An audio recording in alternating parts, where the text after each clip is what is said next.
अब हम आपको अपने देश में वापस लाते हैं और भारत की राजनीति के उस काले अध्याय को आपके लिए हम डिकोड करेंगे जिसे इमरजेंसी या आपातकाल कहा जाता है। आप में से बहुत सारे लोगों को शायद याद भी नहीं होगा क्योंकि ये बात है 1975 की। ये भारतीय लोकतंत्र का वो काला अध्याय है जिसे इस हफ्ते 50 वर्ष पूरे हो रहे हैं। 50 साल बहुत लंबा समय होता है और हम आज से आपको अगले 3 दिन तक इस विषय पर एक सीरीज दिखाएंगे और इमरजेंसी के उन चैप्टर्स को आपके लिए डिकोड करेंगे जिनके बारे में हमारे देश में ज्यादा बात नहीं हुई, आपको शायद याद नहीं होगा। आज भी जब इमरजेंसी की बात होती है तो यही कहा जाता है कि उस वक्त देश भर में सरकार विरोधी नेताओं और लोगों को गिरफ्तार किया जा रहा था।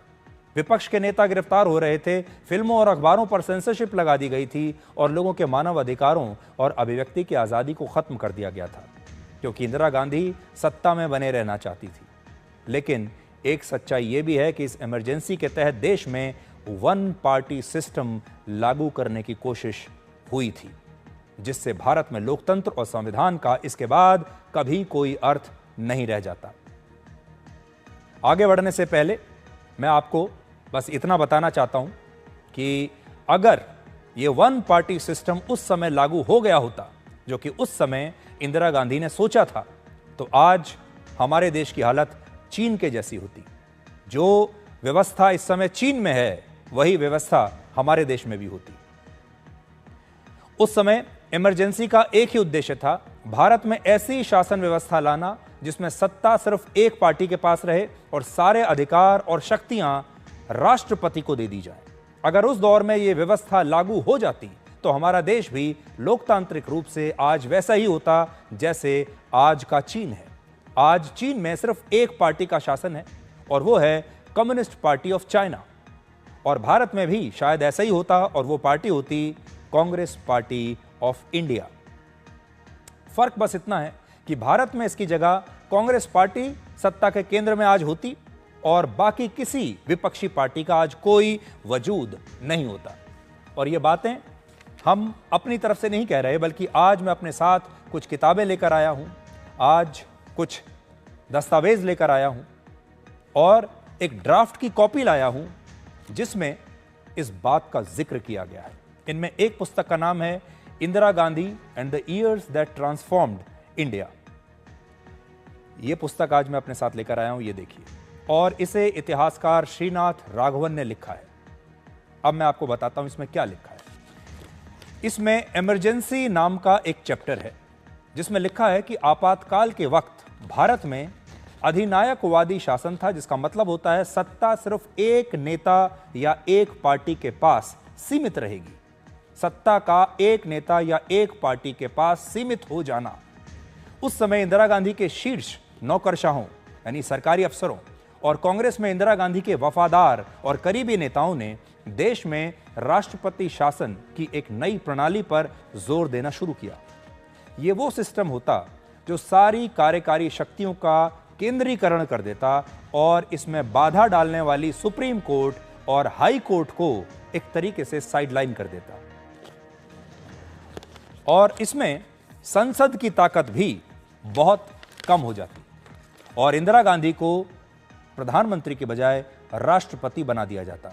इमरजेंसी लागू होने के सिर्फ 2.5 महीने के बाद सितंबर 1975 में इंदिरा गांधी के सहयोगी B.K. नेहरू ने उन्हें एक चिट्ठी लिखी। इसमें उन्होंने इंदिरा गांधी के इमरजेंसी लगाने के फैसले की जमकर तारीफ की और उन्हें इसका फायदा उठाने का सुझाव दिया। कहा कि आपने इमरजेंसी लगा दी है, आपको इसका पूरा फायदा उठाना चाहिए। उन्होंने इंदिरा गांधी से कहा कि उनके पास इस समय 2/3 बहुमत है संसद में जिससे वो संविधान में कुछ भी बदलाव करके खुद राष्ट्रपति बन सकती हैं और भारत में सारी संवैधानिक शक्तियां, सारी राजनीतिक शक्तियां अब वो अपने पास रख सकती हैं। B.K. नेहरू का यह भी कहना था कि भारत को एक ऐसे राष्ट्रपति की आवश्यकता है जिसे जनता द्वारा चुना जाए और वो राष्ट्रपति देश की संसद पर निर्भर न रहे। सोचिए, ऐसा राष्ट्रपति जो देश की संसद पर ही निर्भर नहीं है और यह राष्ट्रपति ऐसा हो जो कठोर हो, अप्रिय और अलोकप्रिय फैसले लेने में भी समर्थ हो। यह मॉडल फ्रांस की शासन व्यवस्था जैसा था जिसमें सारी शक्तियां, संवैधानिक शक्तियां राष्ट्रपति के पास होती हैं। बी के नेहरू के इन विचारों को प्रधानमंत्री इंदिरा गांधी के सचिव उस समय के पीएन धर ने बड़े ही उत्साह के साथ स्वीकार किया और खुद इंदिरा गांधी ने भी कांग्रेस के नेताओं को इन विचारों पर चर्चा करने के लिए कहा, चर्चा करने की इजाजत उन्होंने दे दी। मैं आपको कुछ पढ़कर बताता हूं। बी के नेहरू ने लिखा, the emergency should be taken advantage of while it lasts. Indira Gandhi को सलाह दे रहे हैं कि ये जो आपने लगाई है इमरजेंसी, इसका पूरा फायदा आप उठाइए। आगे इसी किताब में लिखा है कि Nehru suggested a directly elected president of the Republic. Congress के वरिष्ठ नेताओं में बाबू जगजीवन राम और स्वर्ण सिंह ने बहुत ही गर्मजोशी से इस विचार का समर्थन किया और हरियाणा के तत्कालीन मुख्यमंत्री बंसीलाल ने तो यहां तक कह दिया था कि हमारी बहन इंदिरा गांधी को जीवन भर के लिए प्रधानमंत्री बना देना चाहिए। आज मैं उनका एक बयान की कॉपी लेकर आया हूं जो उन्होंने बयान दिया था। The main purpose of the assembly he told me would be to make बहन जी, वो इंदिरा गांधी को बहन जी कहकर संबोधित कर रहे हैं, टू मेक बहन जी प्रेसिडेंट फॉर लाइफ। तो वो ये कह रहे हैं कि हमारी बहन जी इंदिरा गांधी को उम्र भर के लिए आजीवन राष्ट्रपति बना देना चाहिए।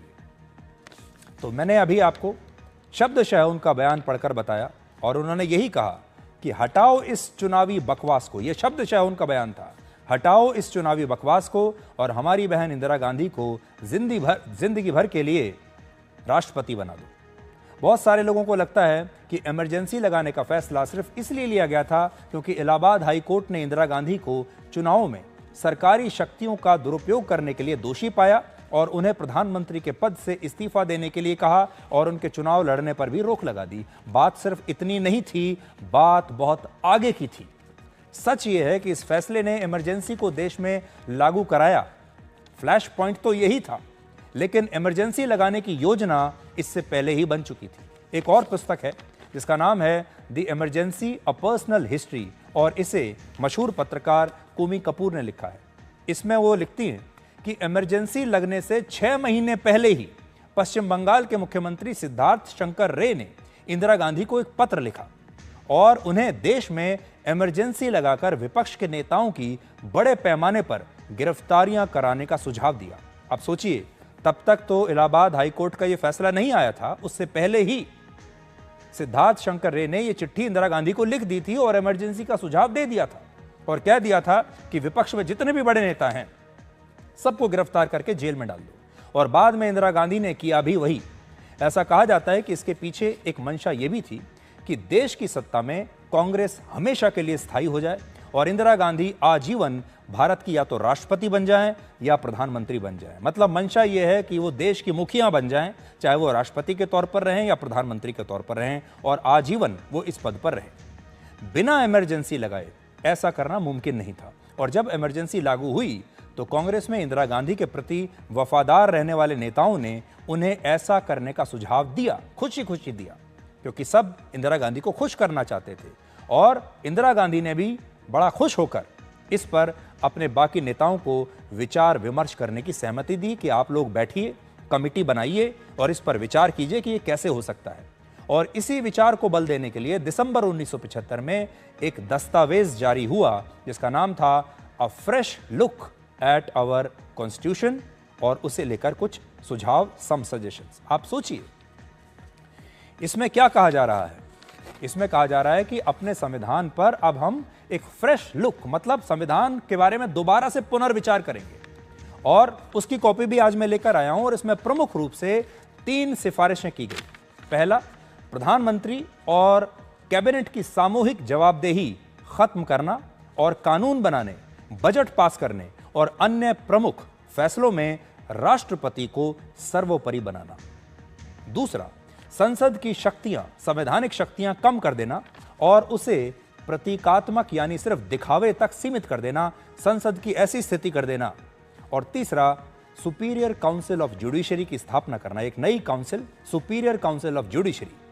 और अगर ऐसा हो जाता तो सुप्रीम कोर्ट और देश भर की हाई कोर्ट इस काउंसिल के अधीन आ जाती और इस काउंसिल का नियंत्रण सरकार के पास रहता, सरकार इस काउंसिल पर नियंत्रण रखती और यह काउंसिल हाई कोर्ट और सुप्रीम कोर्ट पर कंट्रोल रखती। सरल भाषा में इसे डिकोड करें तो इमरजेंसी के उस दौर में बड़े बड़े विपक्षी नेताओं को चिन्हित करके उनकी गिरफ्तारियां हुई। जिस भी नेता के बारे में ऐसा लगता था कि ये आगे चलकर चुनौती दे सकता है, ये आगे चलकर कोई विपक्षी पार्टी बना सकता है, हर उस नेता को गिरफ्तार करके जेल में डाल दिया गया। फिर यह सोचा गया कि संविधान को बदला कैसे जाए।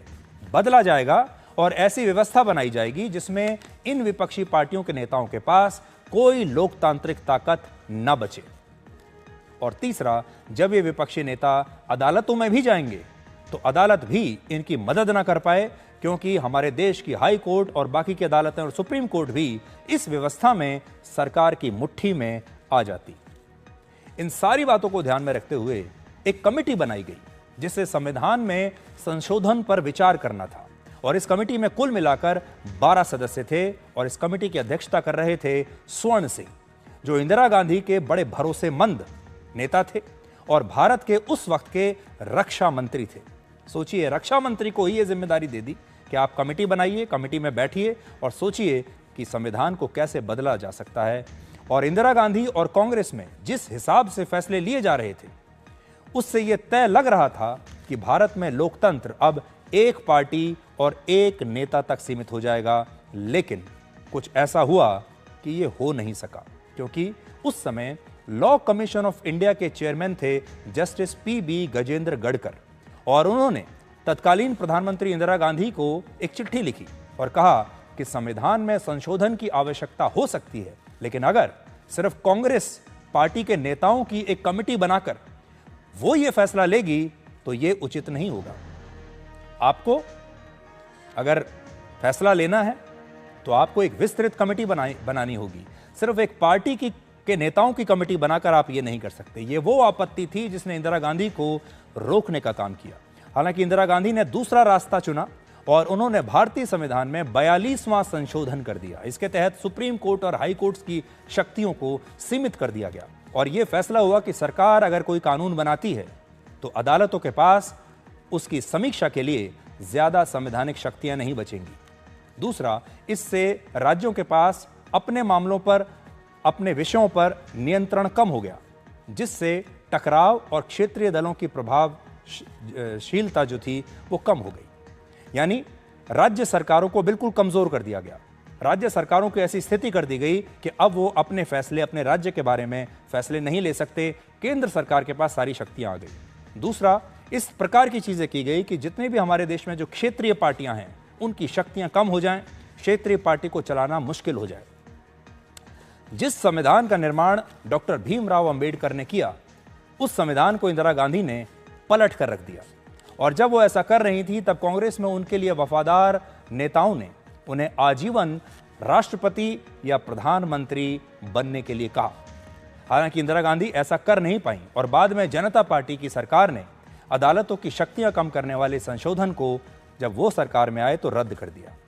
आज अगर हमारे देश में 6 राष्ट्रीय पार्टियां हैं, 50 से ज्यादा क्षेत्रीय पार्टियां हैं और ये क्षेत्रीय पार्टियां भी प्रधानमंत्री मोदी की आलोचना खुलकर कर पाती हैं, सत्तारूढ़ पार्टी के खिलाफ लड़ पाती हैं, उसके खिलाफ जीत पाती हैं, तो ये आज हमारे लोकतंत्र की खूबसूरती है।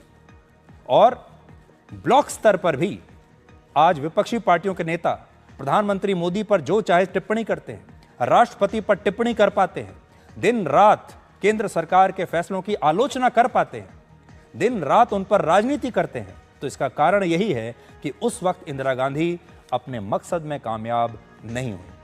आज राहुल गांधी संसद से लेकर अपनी रैलियों तक भले ही संविधान की प्रति को हाथ में लेकर जाते हैं, सबको दिखाते हैं और कहते हैं कि संविधान खतरे में है, और जहां भी जाते हैं संविधान को दिखाना बिल्कुल नहीं भूलते, इसे वो लगातार खतरे में बताते हैं। लेकिन इमरजेंसी पर हमारे इस पहले भाग से आज आप ये समझ पाए होंगे कि संविधान असल में खतरे में कैसे आता है, और संविधान जब हमारे देश में पहली बार खतरे में आया था तो किस खानदान के नेता ने उसे खतरे में डाला था।